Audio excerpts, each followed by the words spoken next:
তখন তার মাথা উঁচু থাকে না নিচু থাকে? নিচু থাকে।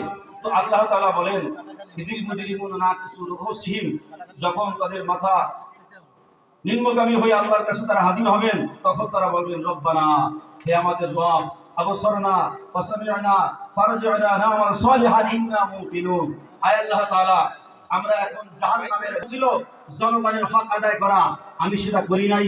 রাস্তার টাকা মেরে খাইছি, খালের টাকা মেরে খাইছি, জনগণের বিভিন্ন রকম হক দায়িত্ব আমার উপর ছিল, সেটাকে আমি নষ্ট করেছি।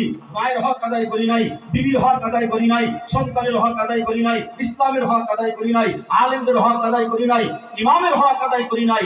সেগুলো আদায় করে আসার জন্য পুনরায় একটু সুযোগ চাইতেছি। সুযোগটা যাবে কার কাছে? আল্লাহ তাআলার কাছে। আল্লাহ তাআলা বলবেন কারণ কি? কারণ শেষে আরো বলবে ইন্না মুকিনুন। এখন আমাদের ইয়াকিন হইছে, বিশ্বাস হইছে, উলামায়ে কেরাম কোরআন তেলাওয়াত করে করে যেটা বলতেন সেটা সত্য, সচক্ষে আজকে দেখেছি। ভাইরা আমার, আমাদের ফিরে আসার কোনো সুযোগ আছে? আল্লাহ রাব্বুল আলামিন এখন তাদেরকে জবাব দিয়ে বলবেন ফাযুকু বিমা নাসিতুম লিকা ইয়াউমিকুম হাযা।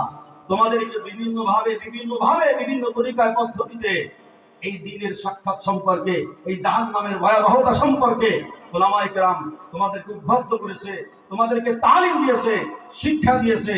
তোমরা সেই শিক্ষা গ্রহণ করে নাই। এখন তোমরা জাহান্নামের শাস্তি ভোগ করো। কি করতে হবে বলেন? ফাযুকু বিমা নাসিতুম। আজকে যারা ভুলে আছেন, ইসলাম থেকে দূরে আছেন, কোরআন থেকে দূরে আছেন, আলেম থেকে দূরে আছেন, সতর্কতার সাথে এই আয়াতটা শুনে নেন। সূরা সাজদার 12 নম্বর আয়াতের পরে আল্লাহ 14 নম্বর আয়াতে বলছেন ফাযুকু বিমা নাসিতুম লিকা ইয়াউমিকুম হাযা। এই দিনটার সাথে সাক্ষাৎ হবে, হিসাব দেওয়া লাগবে, তোমাদের আমলনামা ওজন হবে, এটাকে তোমরা মূল্যায়ন করতে না।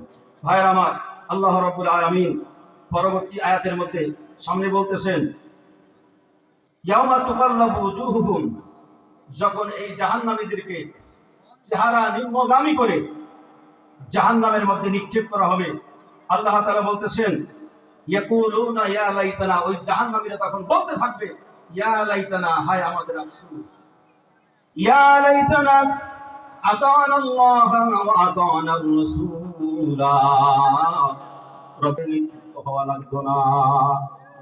যেহেতু জাহান্নামে তারা যাবে, তো মানুষ তো দেখবে, কোন মানুষ যদি চোর ডাকাত ধরা পড়ে, রিমান্ডে দেওয়ার পরে তার সাথে কে কে ছিল তার নামটা ভুলে যায়। বলে কি বলে না?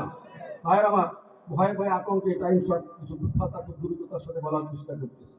ভাইয়ের আমার, এখন তারা জাহান্নামে তো যাবে, এই জাহান্নামে যাওয়ার না যাওয়ার থেকে বেঁচে যাওয়া যায় কিনা